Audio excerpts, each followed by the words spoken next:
Good morning and welcome to the Central Bank of Kenya Post-Monetary Policy Committee press conference. This is the first one of the year 2022. The Monetary Policy Committee met yesterday, the 26th of January, to deliberate as it usually does and issued a press release. And as we usually do, we are now going to have the Governor of the Central Bank of Kenya, who's also the chair of the Monetary Policy Committee, taking us through the deliberations of the committee. And afterwards, we can take a few questions and answers. The questions can be sent through Slido. This is www.slido.com. The meeting is MPC or #MPC0122. MPC0122. Without further ado, I'd like to introduce the Governor of the Central Bank of Kenya, Dr. Patrick Njoroge.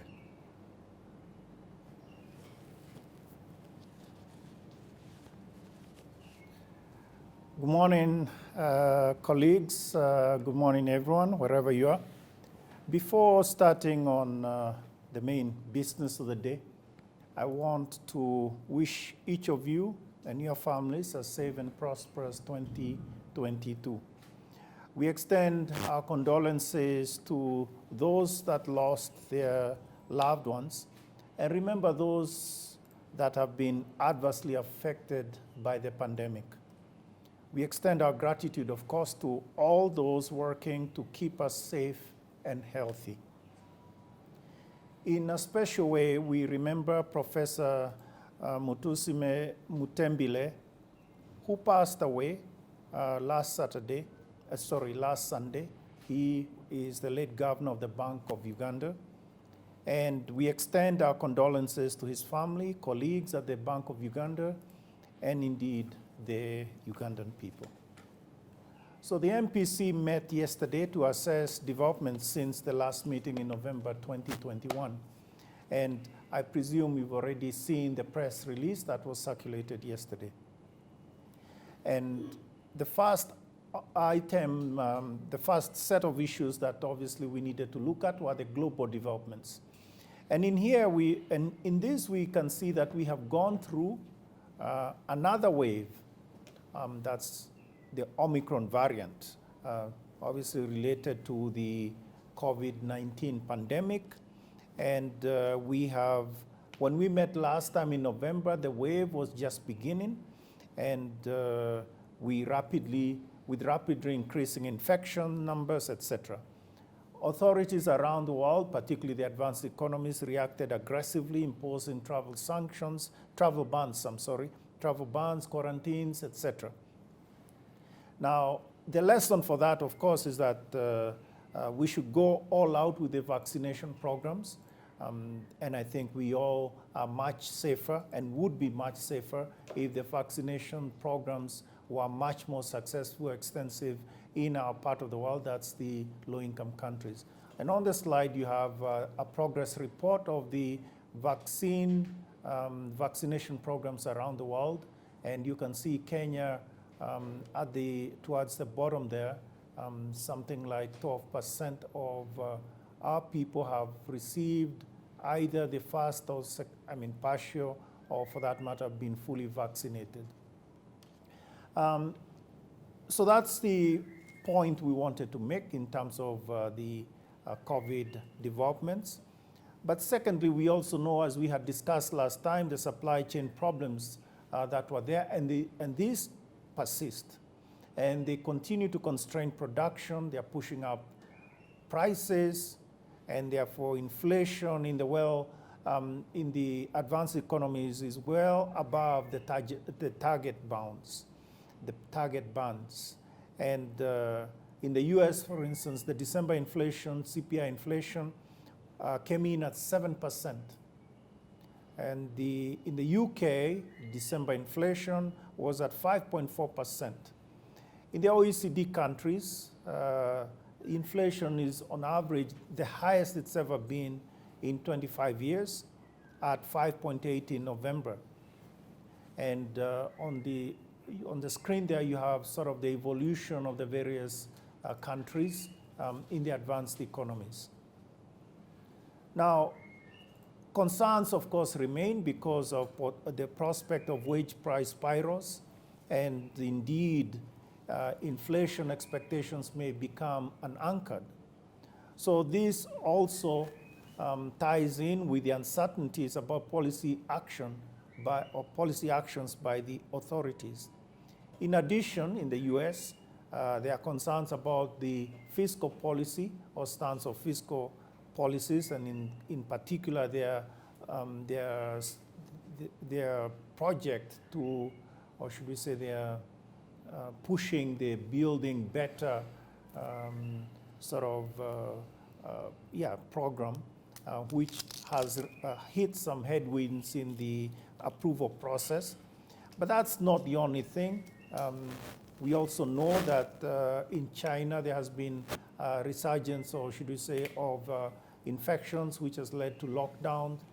And also the other concerns, let's say vulnerabilities in the financial sector.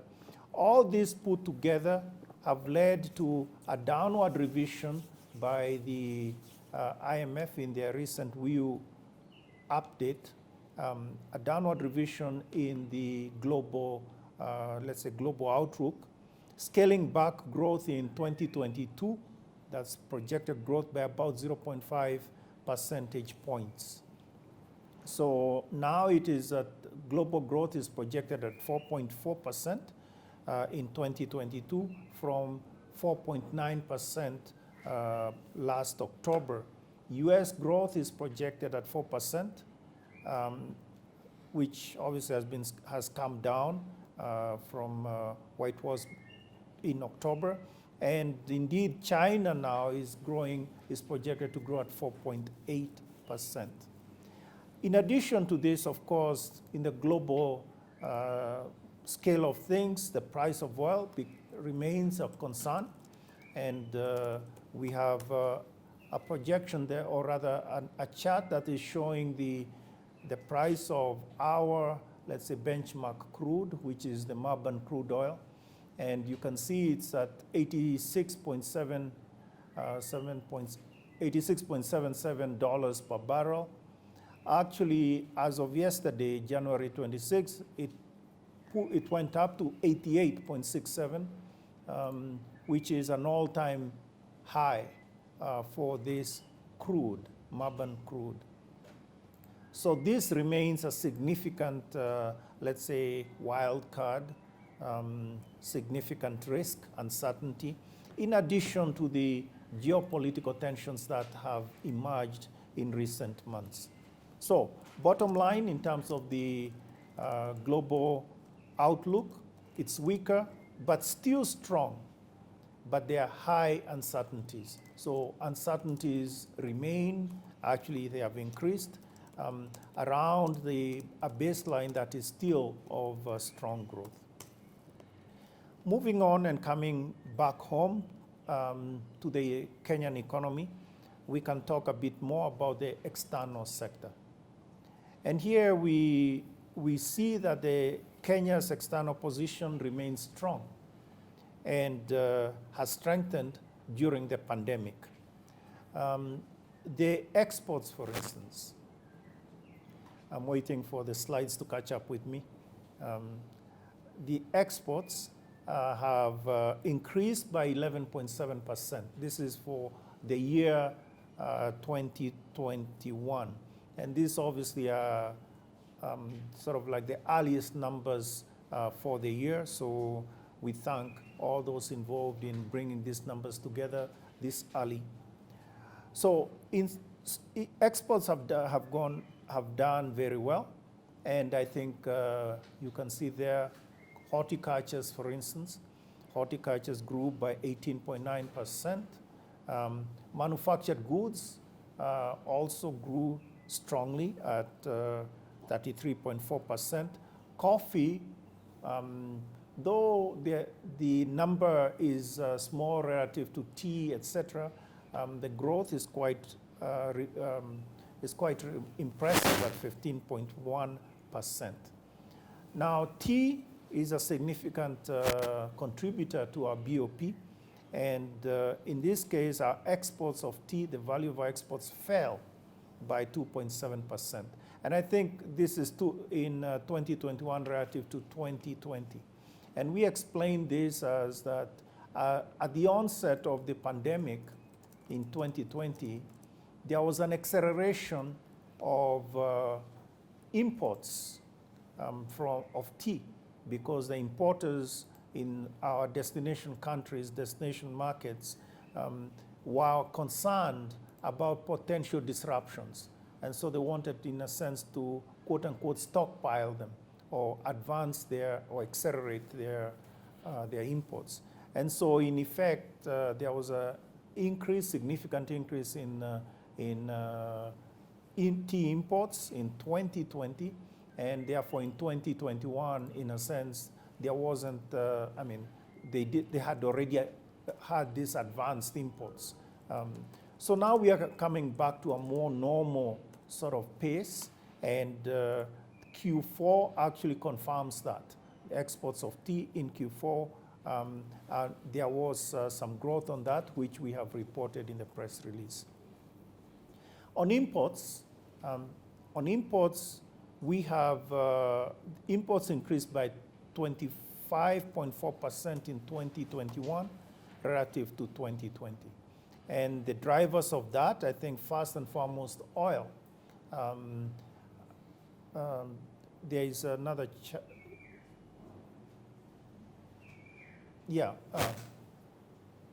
okay, maybe we only have this one.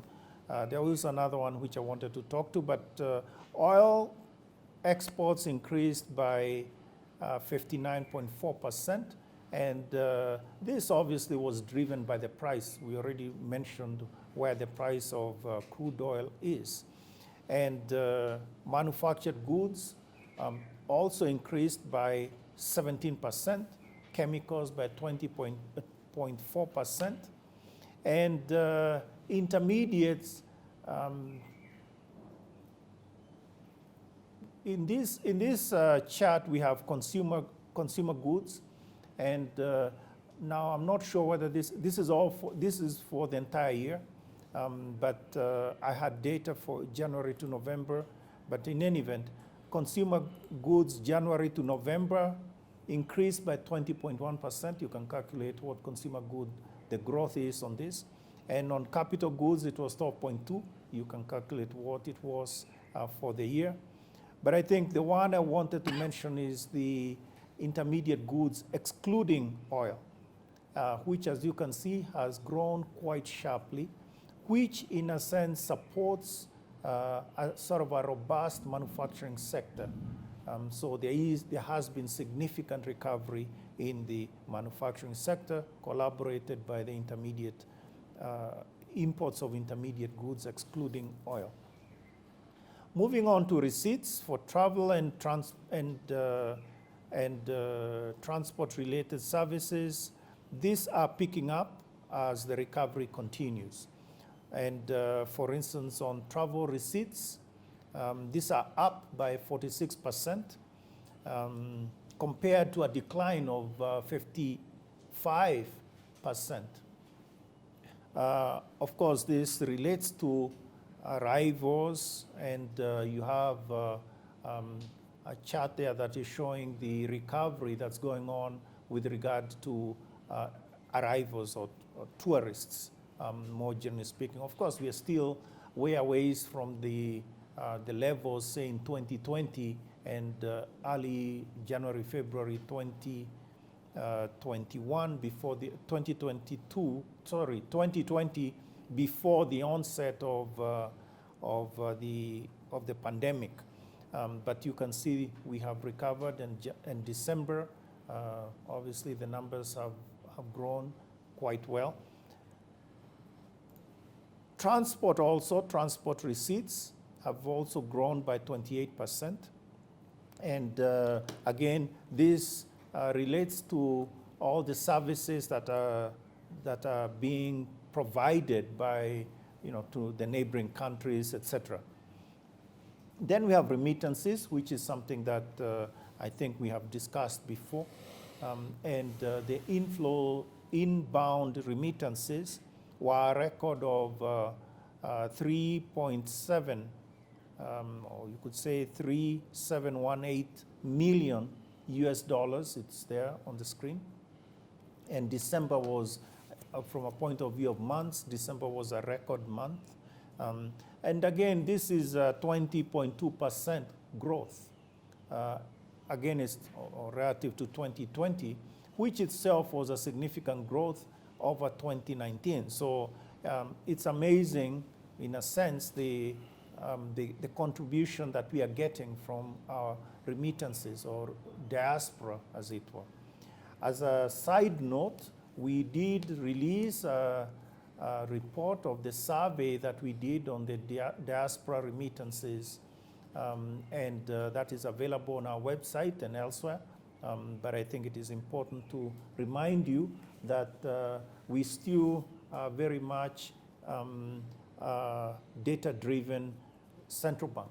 And so there is a lot of information here, and I have already seen some interesting sort of, people picking up some of the, let's say, the points that come out from the diaspora survey, the diaspora remittances survey. Now, bottom line on the external sector is that the current account has, on a preliminary basis, for 2021, is estimated at 5.4% of GDP.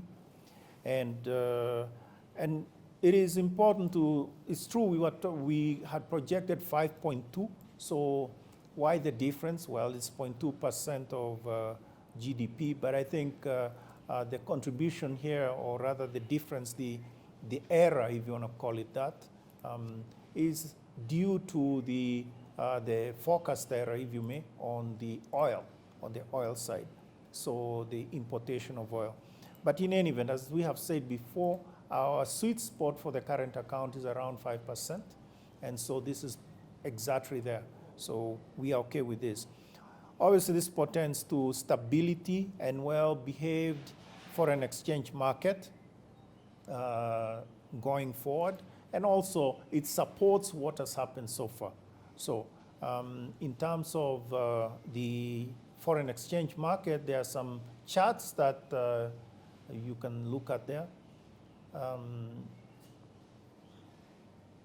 Yes, so this is the first one on exchange rates in the advanced economies, or should you say they are all obviously against the US dollar, right? US dollar. So you can see them in terms of their movements for the year. And it is clear that a lot of them, which pick them, they're there. You can see there was some depreciation. In a sense, this really relates to the strengthening of the US dollar for other reasons that we know. The economy was the expectation of a much stronger US economy. Also a lot of investments a lot of changes in the financial sector, etc. So that is the outcome. And then going to our own, let's say, selected African currencies, and you have all the way from the Zambian kwacha to Ethiopian birr. So you can see we are more or less in the middle. A depreciation, overall depreciation for the year 2021 of 3.6%. 3.6%. And as you also know, it's not only that there was just that 3.6% depreciation, which is, again, as I say, came out of the market developments. The markets were well behaved, and therefore there are no concerns about the performance of the shilling, or for that matter, the performance of the FX market. Reserves remain adequate, and we talked about 8.3 billion US dollars, the equivalent of that currently. Let's move on then to other aspects of domestic economy, so the real economy, as one would say. The thing to mention here is that we have had recent data from the Kenya National Bureau of Statistics, Q3 data for 2020. And also they have revised Q1 and Q2 data. In terms of the revisions, Q1, yes, there it is. So you have Q1 is now revised to 2%, growth, and Q2 is now at 11.9%. Remember that was 10.4% in the fast print number. And Q3 now, the fast numbers here are at 9.9%. I think we have gotten ahead of ourselves here because now at least I'm showing you our projection. We'll come back to that in a minute. But I think the point I wanted to make is that we have had the revised numbers. We've received the revised numbers. We've also looked at our leading indicators, and all of them point to a strong recovery or confirm a strong recovery in 2021 and expect a continuation of that strong performance into 2022. But let's go through some of the numbers. First, on services, you can see that there's a strong recovery in services. The slide before, please. Overall growth of 10.8 after the decline that we had in 2020, right? So we have it there. 10.8 compared to the decline of minus 2.2% in 2020. And in this, I think the exception which you see there is accommodation and restaurant, still showing a decline in 2021. However, as you can see, if you pull it out into in the quarters, you'll see that the recovery started in Q2 and Q3. And we expect also that recovery has been sustained in Q4, and we will talk about that when we discuss, let's say, the survey of hotels. So that, I think, is something that collaborates or supports the conclusion of a strong recovery in 2021. Now, there are some leading indicators that I want to mention. Maybe, we have the turnovers. We can go very quickly through them. And here we have turnovers from manufacturing and wholesale, retail, wholesale and retail trade. And you can see the growth in terms of the turnovers. That's the red numbers, but the growth are the green bars. And you can see that they have had robust growth. And this is the manufacturing sector. Again, we are talking of other indicators, the imports on intermediate, and we'll show you in a minute credit for this sector. Then you have wholesale trade, which, as you can see, was not doing too well. And but I think the point here is that there is a recovery, right? The year-on-year for December is a decline, but I think we need to check on this. It may be a concern there, but I think the point here is that on the whole, towards the end of the year, on the whole, you can see sort of positive growth, as opposed to the final number in December. But at least those are the numbers as we have them. Turnover on transport and storage, again, you can see the numbers there.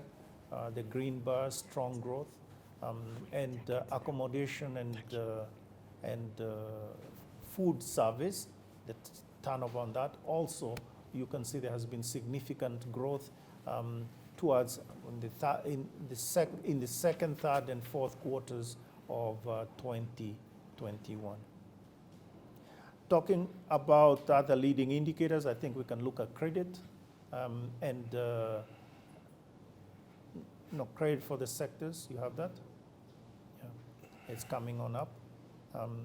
And here you have credit to manufacturing. Again, you can see the growth has been positive and strong. Trade, transport, and also trade for consumer durables, etc. I think we all understand that a lot of the consumer durables are things related to, consumer durables, but also housing, etc. So that is a good number to look at, and we do look at it carefully. So that's all I wanted to say in terms of the leading indicators. Bottom line, going back to the slide on the growth, you can see we have revised our estimated growth for 2021 to 8%. And we also expect growth to be sustained at 5.9% in 2022. There is one sector, though, that I need to say a word or two about, and this is the agricultural sector.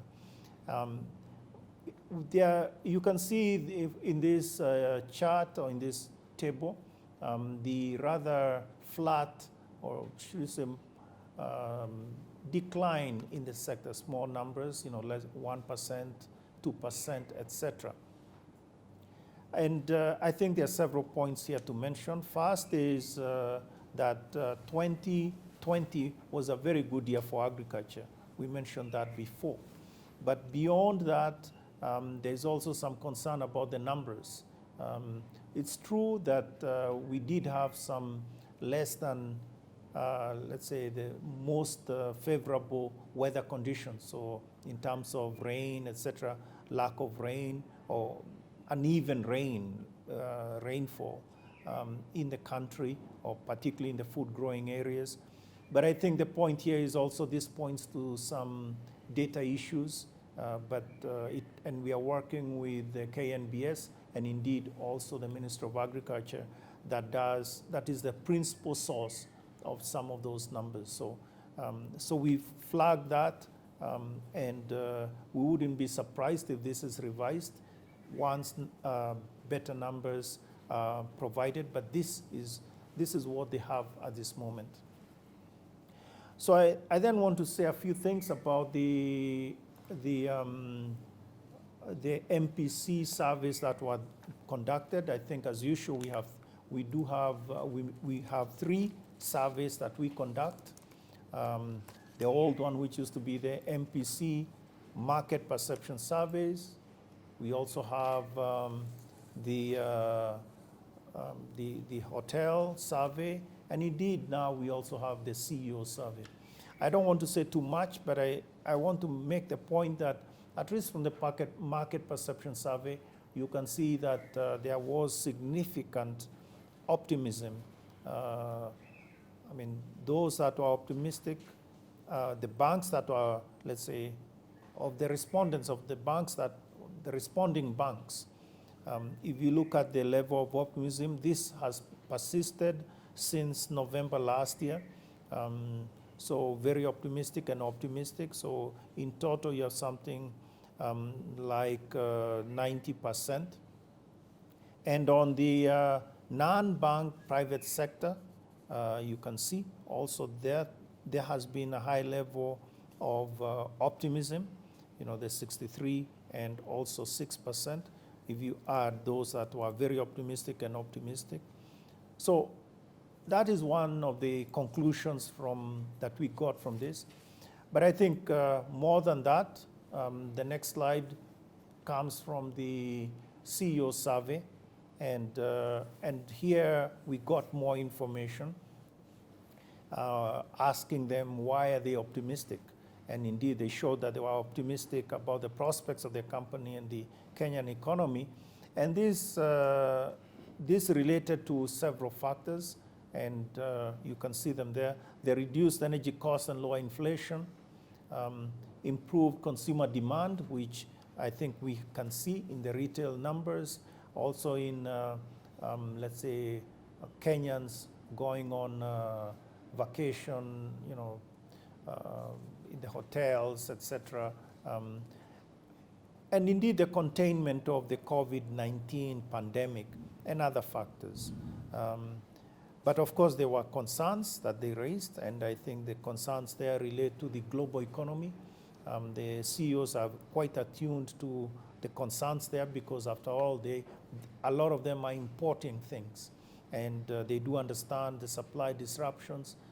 Things are taking longer to get to their destinations, etc.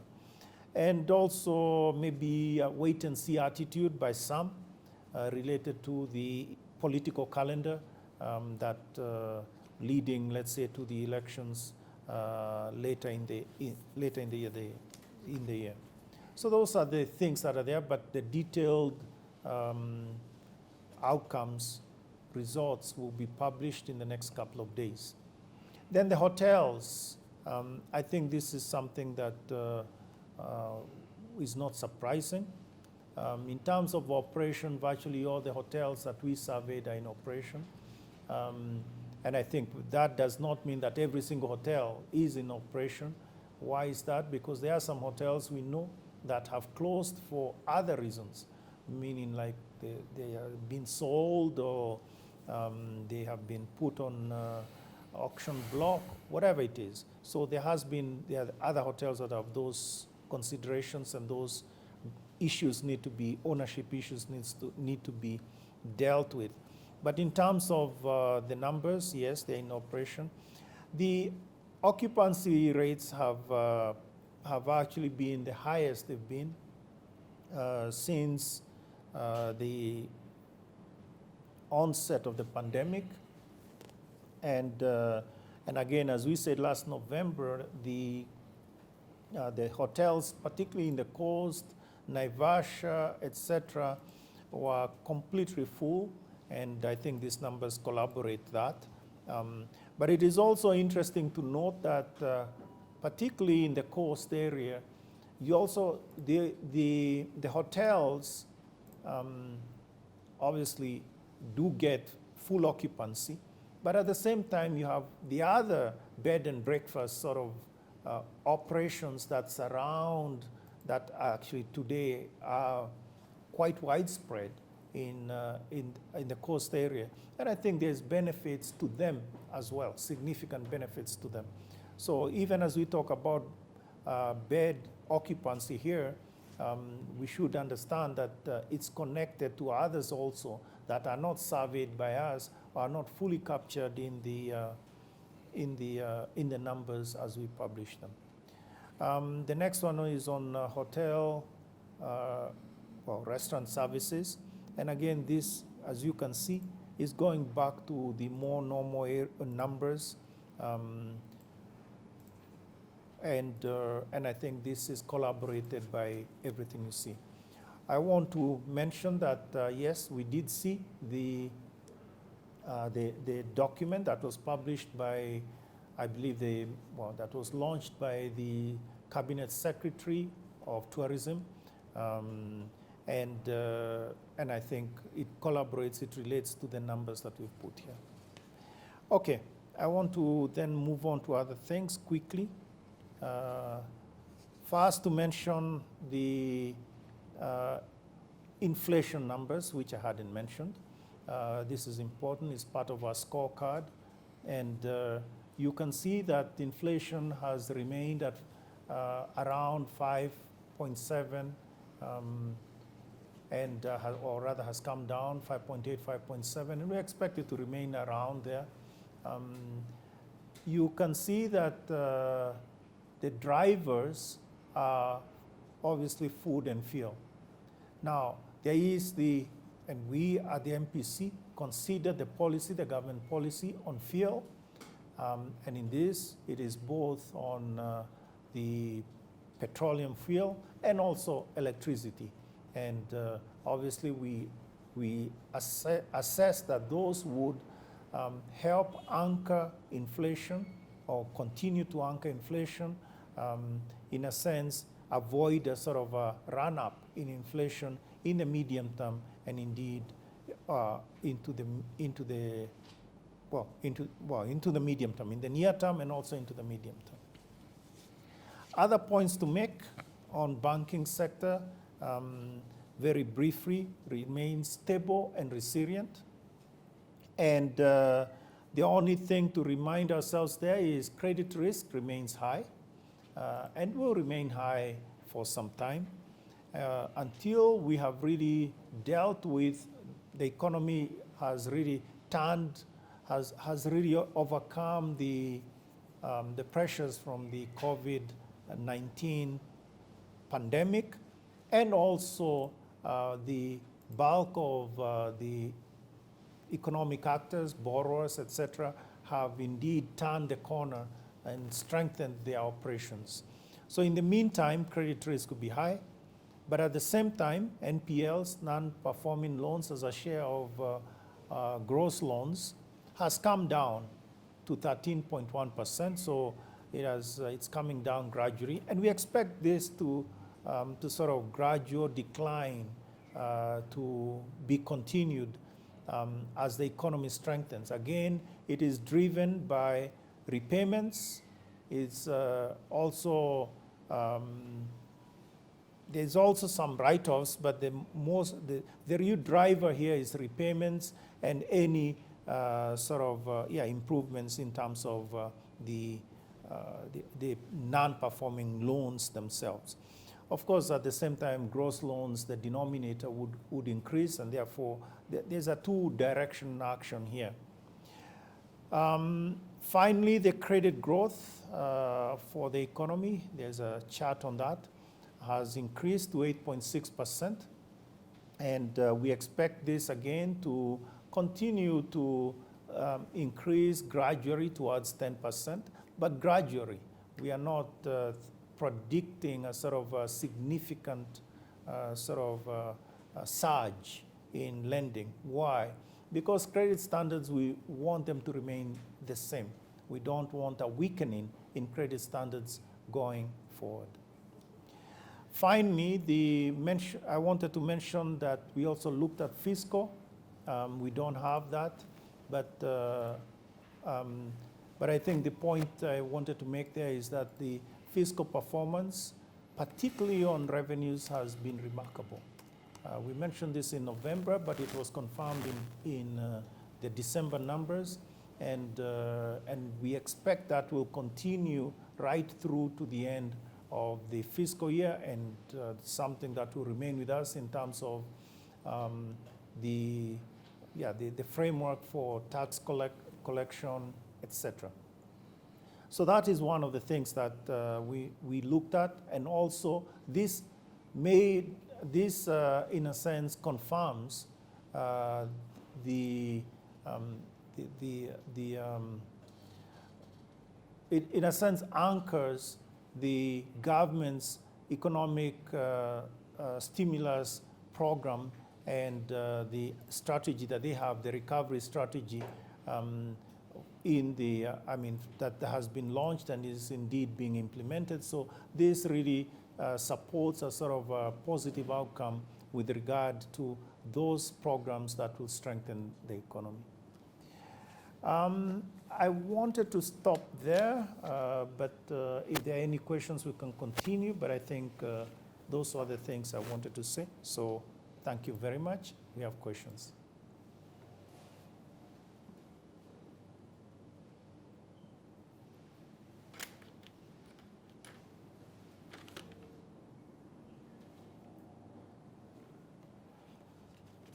So thank you. That was the Governor of the Central Bank of Kenya, Dr. Patrick Njoroge, taking us through the thinking at the Monetary Policy Committee.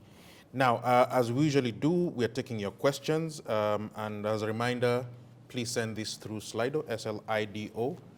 The meeting is hashtag MPC0122. We begin with a question from David Herbling. David Herbling from Bloomberg News.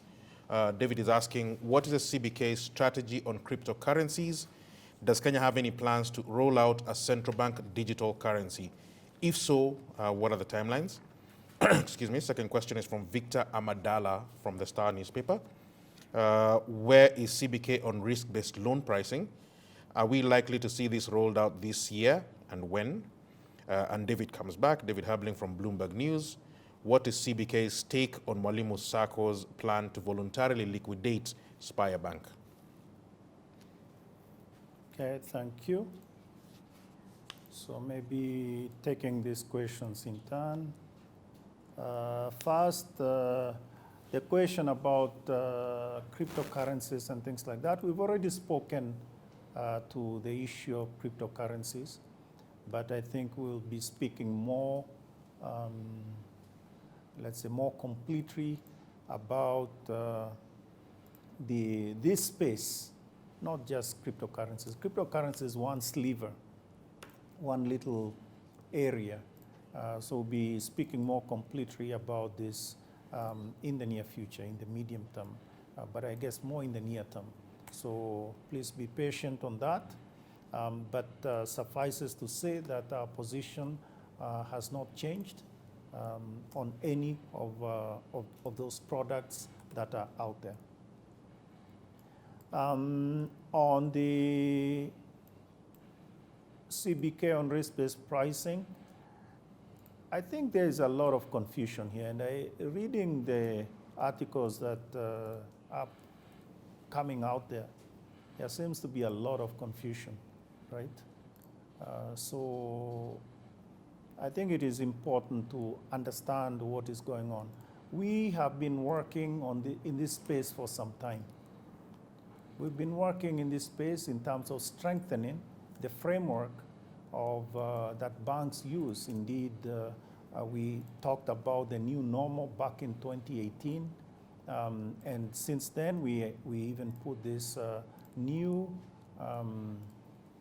let's say, framework, the banking charter that we talked about, which all banks have signed up to, etc. And it is a direction that relates to various things, including consumer lending, that is the centricity of consumer centricity, and also risk-based pricing. So that is really the framework within which we are operating. Of course, we required banks to sort of redo their business models so as to deliver on this. And so we've been talking to them, meaning they discuss with us what their modeling is and how will they implement it. So yes, they are coming to us and we've talked to them, and like any sort of or specific to our role, we examine, and if they don't show how their homework is done, well, we send them home to come up with sort of explain their workings. I hope, Victor, you understand what I'm saying. You cannot just give us an answer. You need to show your working. I think that is specific. So we've been doing that with all of them. And I think there's no timeline. They need to do it quickly. They need to do it to our satisfaction.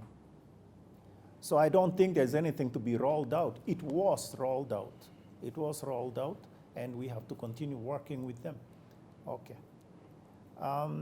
Then on the issue, David Abling is asking about Mwalimu Sacco and Spire. Well, I would ask you to go send that question to the people concerned. This is not a question for me. This is a question, if you want to ask Spire, if you want to ask Mwalimu, ask them about their plans. Our view here is always that there has to be significant, we support improvements in the sector, improvements that will strengthen the sector. And part of this is consolidation, mergers. I think you've seen a lot of that. And you've also seen some of our banks expanding beyond our borders, DRC, Tanzania, Uganda, etc. So all that is part of their, let's say, their plan. And I think we, in a sense, if we see that the plans are valid, meaning they deliver as we have explained, obviously we have no problem with those plans.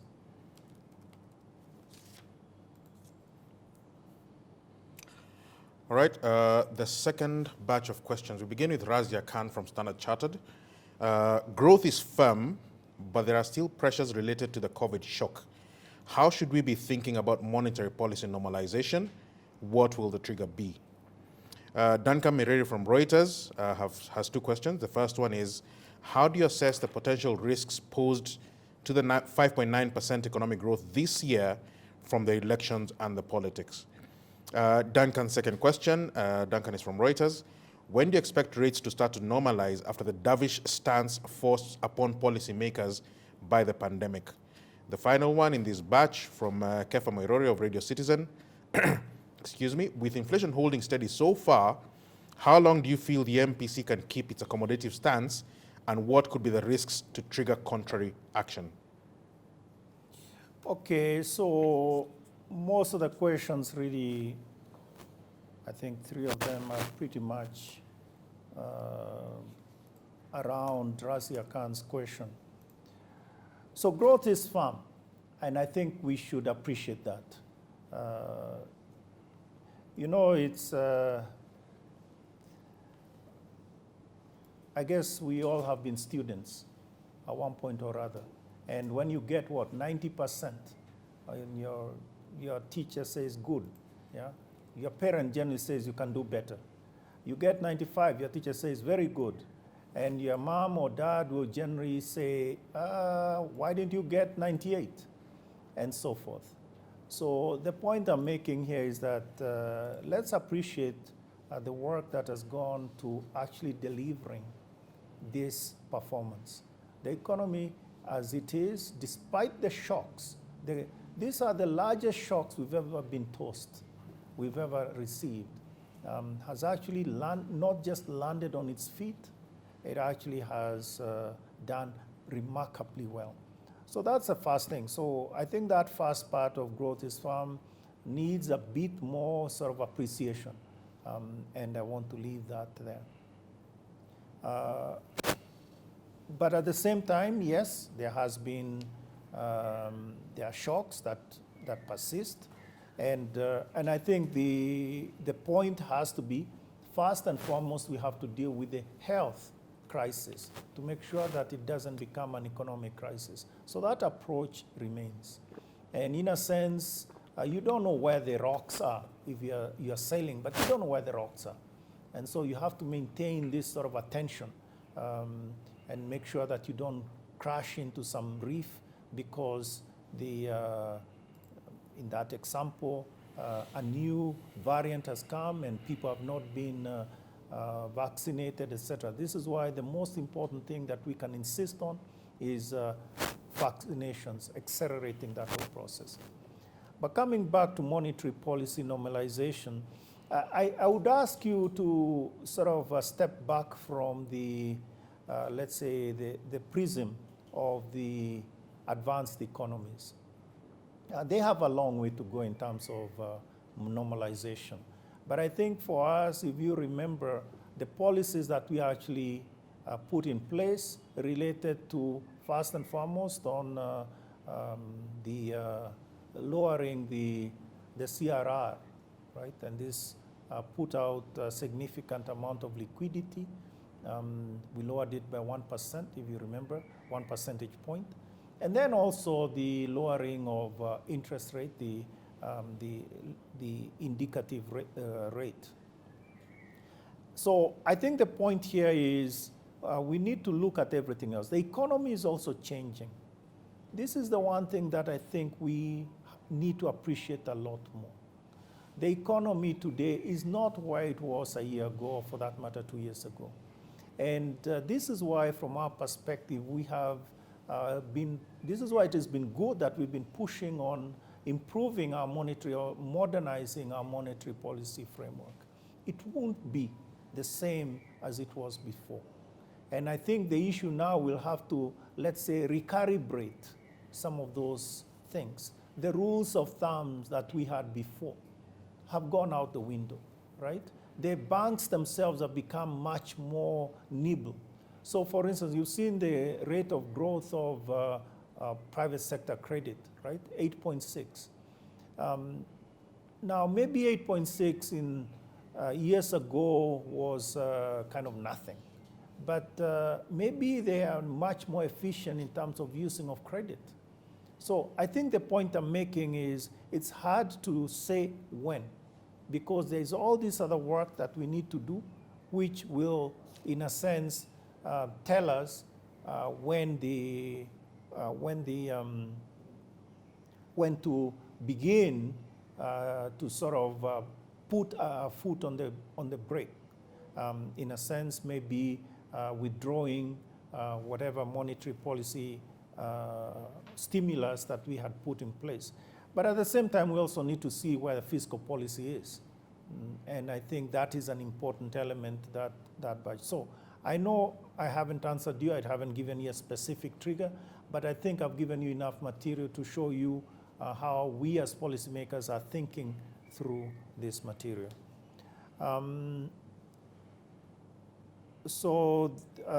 Duncan also asked this question: how do you expect the rates to return to normalize really? When? I think I've explained it, so that those two questions are taken together. In terms of political risk, I mentioned it, that there is, we are in an election year, and I don't think the issue of the 5.8 is, 5.8 actually is something that you can say is quite safe. But let me not be very, very, let's say, firm on the 5.8, because we are going to revise it as we get the first full numbers of Q4. That, I think, is the first order of business, getting the first numbers of Q4, which will give us the first set of numbers for 2021. That is from the Kenya National Bureau of Statistics.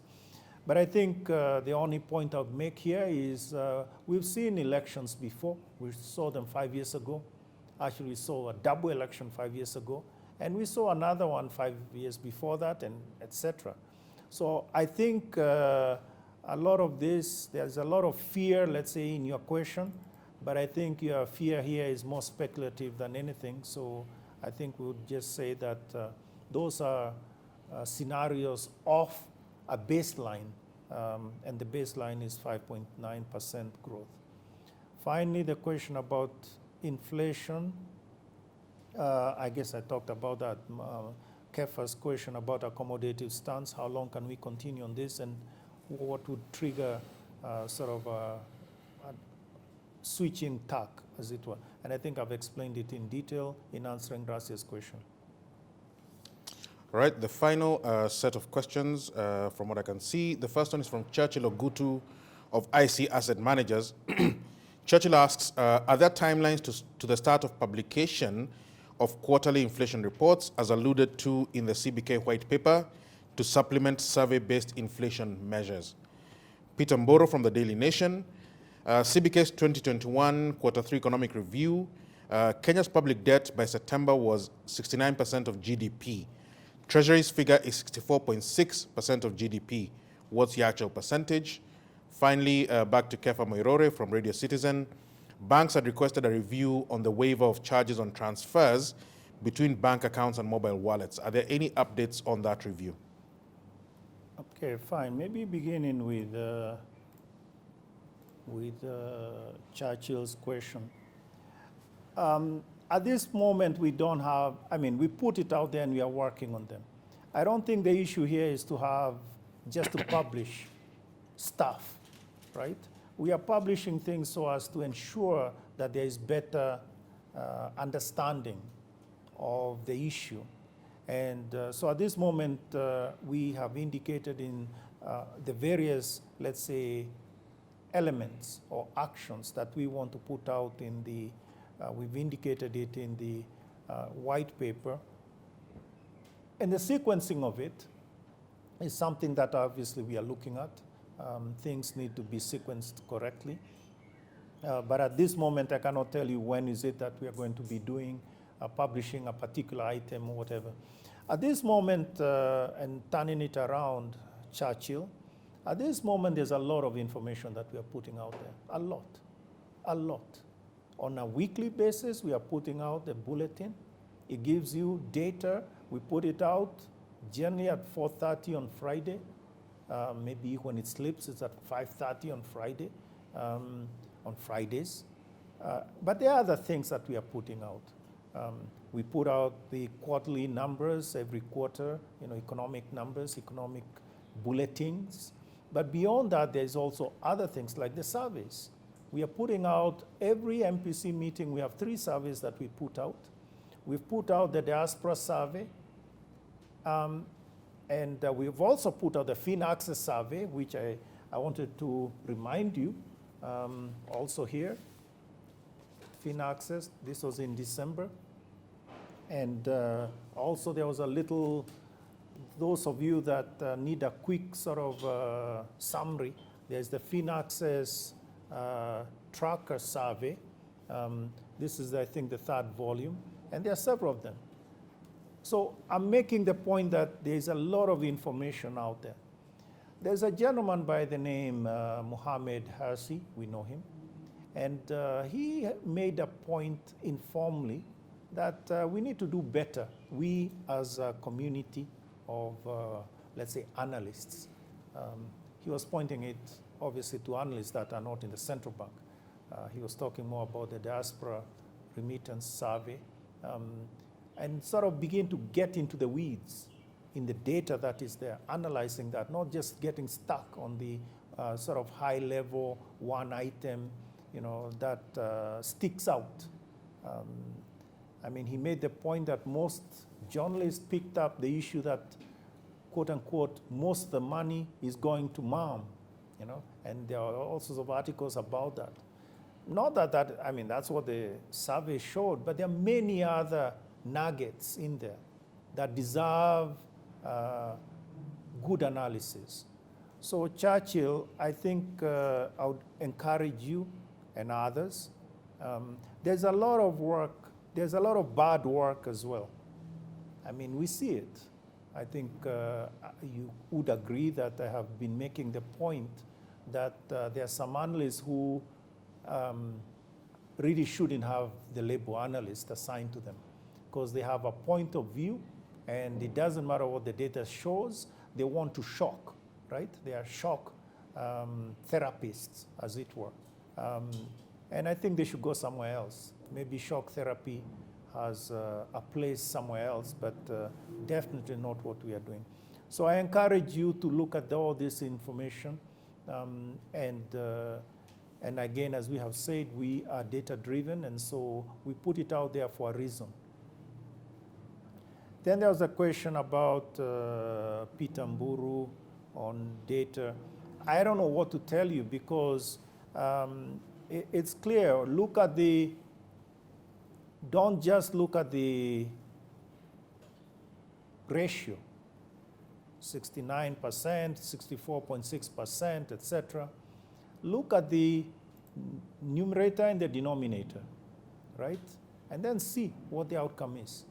The point is that if you begin comparing numbers, first you need to appreciate that the treasury number may very well be a fiscal year number. So fiscal year GDP as opposed to calendar year GDP. And maybe the timeline at a particular point, right? Are you talking end June? Are you talking end September? So those are the realities that we have to sort of be clear about. And I think I would suggest that all those numbers are comparable, or rather they are compatible, all those ratios. If you would only pull up the denominator and the numerator, and then you'll see what it is. In terms of the numbers that we are putting out on our bulletin, they are quite clear in terms of if the US dollar value of it, or the Kenya shilling value of it, or whatever else. And so you should be able to calculate it and confirm what we show there is actually correct. KEFA's banks, I don't know about this had requested. So if they talk to you, that is okay. I have a lot of trouble when people are talking to other people. And yeah, I don't know. I don't know what this is. So I just want to leave it with you, KEFA, because, at the end of the day, we have to do what we have to do. And so if they have requested, I don't know. I leave it there. So KEFA, I would only say, if you live in Kenya, you know that Stella will come back, even if it takes years. You know that. However, until Stella tells her side of the story, Freshly Wamburi is just playing the victim.